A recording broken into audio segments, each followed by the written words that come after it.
Noong July 2, 2016, dalawang mangingisda ang naghahanda para mangisda sa Swan River sa Perth, Australia. Habang papunta na sila sa kalagitnaan ng dagat, may nakita silang asul na maleta na palutang-lutang. Ang maleta ay may konting sira sa ibang bahagi nito na parabang itinapon ito sa dagat ng ilang araw na.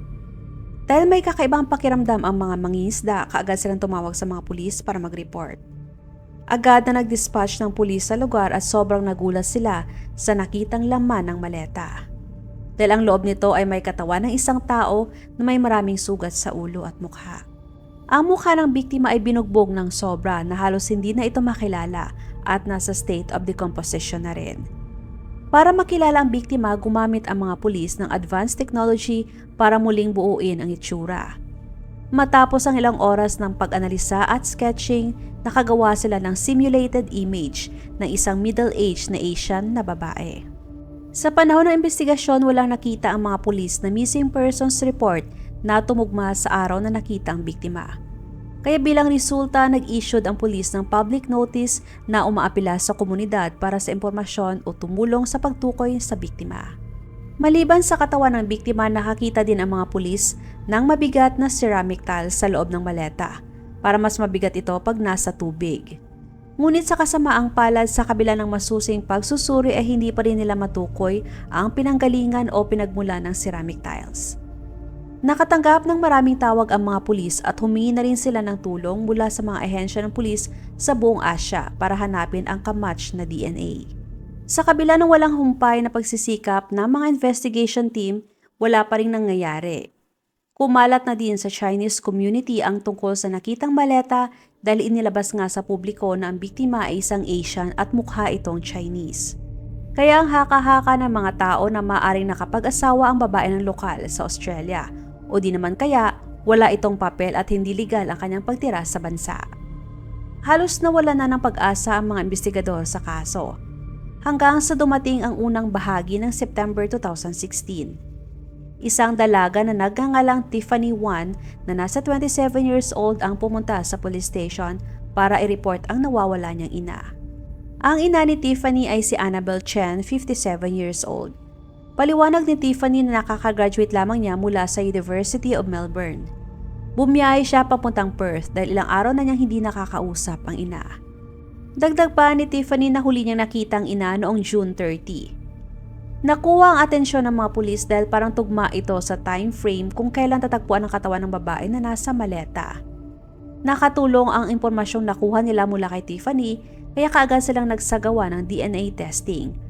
At sa lumabas na resulta na kumpirma na ang katawan na nakita ay kay Annabelle.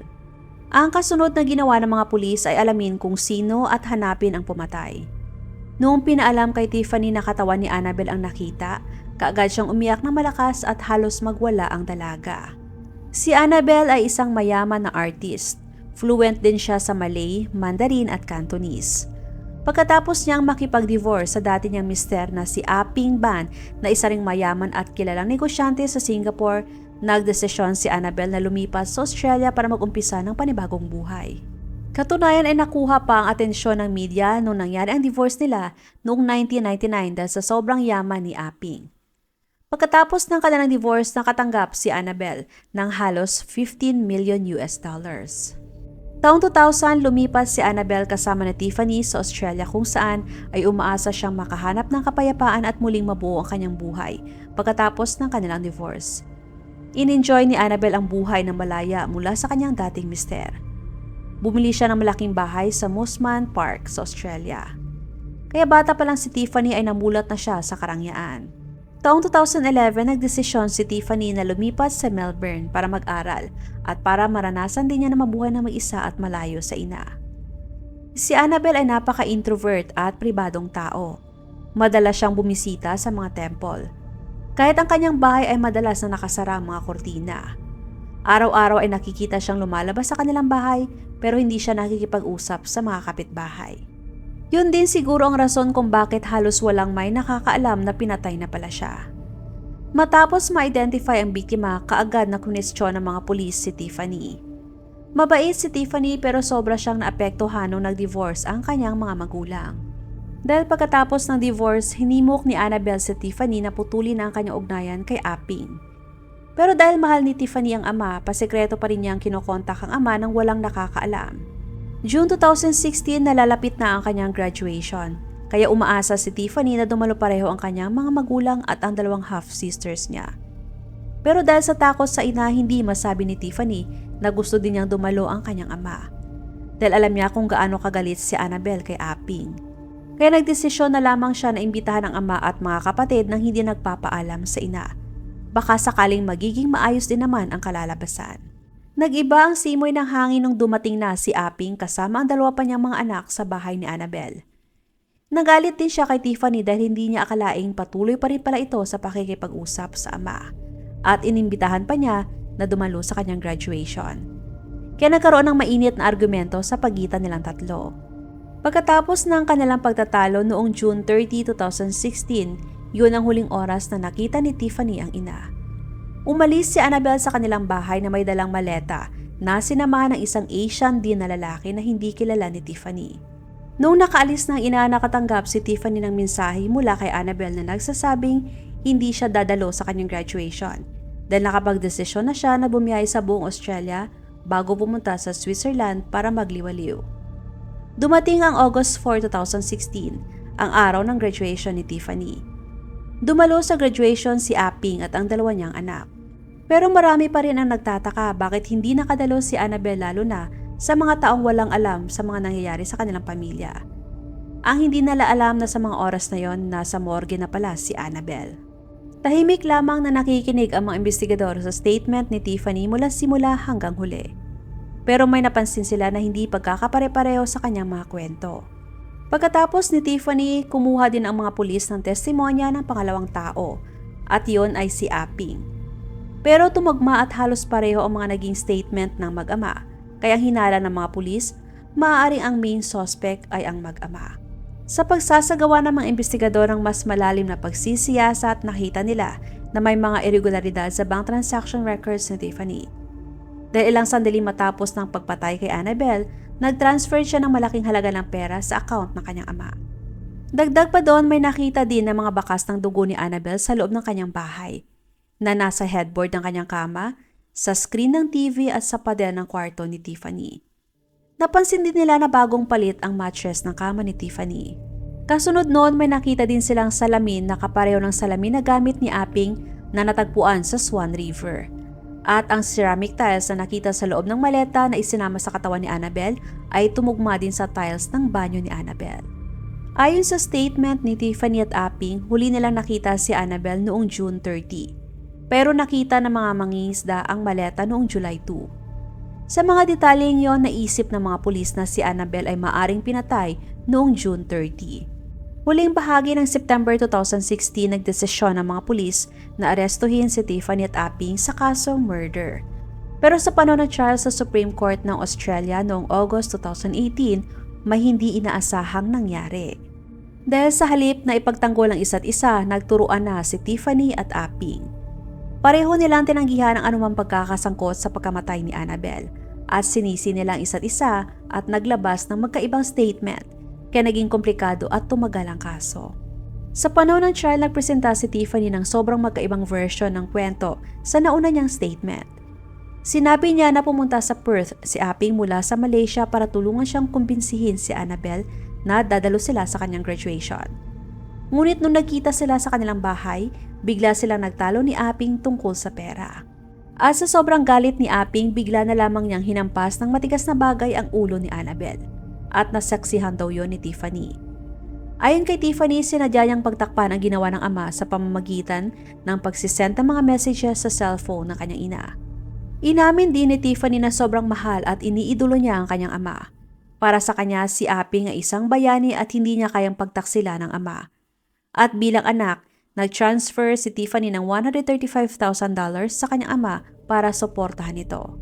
Dahil ang totoo, nung mga panahong yon wala nang negosyo si Apping. Dahil pagkatapos ng divorce nila ni Annabelle, halos nalugi ang lahat ng kanyang negosyo at na-bankrupt. At naging mahirap na ang kanyang buhay sa Malaysia. Kabaliktaran na naging buhay ni Annabelle. Nung humarap na sa trial si Apping, kakaibang kwento din ang ipresenta niya sa korte. Ayon sa kanya, nakatanggap siya ng tawag mula kay Tiffany. Umiiyak at nanginginig daw ang anak dahil aksidente niya napatay si Annabelle dahil sa matinding galit. Dahil nagalit umano sa kanya si Annabelle nung nalaman na patuloy pa rin siya nakikipag-usap sa kanyang ama at doon na daw sila nagkasakitan. Kaagad daw siyang bumiyahe papuntang Perth para tulungan ang anak sa sitwasyon at para dumalo na rin sa graduation ni Tiffany. Pagkarating niya sa bahay, dinala daw siya ni Tiffany sa kanilang laundry room kung nasaan ay nandun ang katawan ni Annabelle. Kasunod no, nagtulungan ang mag-ama na ilagay ang katawan ni Annabelle sa maleta at nilagyan nila ng tiles para mas lalo itong bumigat. Kinarga nila ang maleta gamit ang isang scooter na may nakakabit na wooden chopping board, saka itinapon sa Swan River. At umaasa na tuluyan na nilang maitago ang krimeng ginawa. Sa mga oras na yon, aksidenteng nadula si Aping at nahulog siya sa tubig kaya nahulog din ang kanyang salamin. Kasunod nun, kaagad silang bumalik sa bahay para maglinis. At bumalik din kaagad sa Malaysia si Aping. Tinawagan pa niya si Tiffany na kung sakaling lumabas na ang katotohanan, aakuin niya ang lahat para maprotektahan ang anak. Tungkol naman sa perang tinransfer sa kanya ni Tiffany, ayon kay Aping, hindi siya humingi ng pera sa anak. Kusang loob na nagsend sa kanya si Tiffany. Ayon kay Aping, mas pinili niya magsinungaling sa mga pulis para maprotektahan ang anak. Dahil matalino si Tiffany at sobrang mahal niya ito. Sa nangyari at magkaibang statement ng mag-ama, halatang nasira na ang kanilang relasyon dahil sa nangyari. Pero giit ng prosecution na si Aping ang mas may motibo na patayin si Annabelle dahil sa pera. Lalo pa at nalugi na siya sa kanyang mga negosyo at marami pang humahabol sa kanya dahil sa kanyang mga utang. Samantalang si Annabelle naman ay namuhay ng marangya sa Australia. Sa brutal na nangyari kay Annabelle, naniniwala din sila na maaaring hindi si Tiffany ang pumatay dahil maliit na babae ito at kung pagbabasehan sa kanyang katawan, wala itong kakayanan na pumatay. Pero ayon sa abogado ni Aping, hindi porket wala itong pera, hindi ibig sabihin na siya na ang pumatay sa dating asawa. Matapos ang 4 na araw na trial, napatunayan ng korte na hindi si Tiffany ang pumatay sa ina. Tumulong lamang siya na pagtakpan ang nangyaring krimen. Sa huli, tinanggap ng jury ang version ng kwento ni Tiffany at inisip na yun ang totoong nangyari. At noong November 22, 2018, si Aping ay sinentensya ng life imprisonment na may minimum na 20 years bago siya maging eligible para sa parole. Si Tiffany naman ay na-acquit sa kasong murder pero siya ay sinentensya ng 4 years and 10 months na pagkakakulong sa pagtulong sa ama na itago ang ginawang krimen. Please support po my second channel na Usaping Krimen. Salitan ang pag-upload ko sa kada channel kaya kung gusto niyo na makapanood ng crime story araw-araw, maaari lamang po na i-check ang bawat channel para sa mga panibagong videos.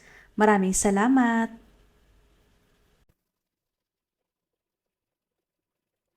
Huwag mag-atubiling ibahagi inyong mga saloobin at komento.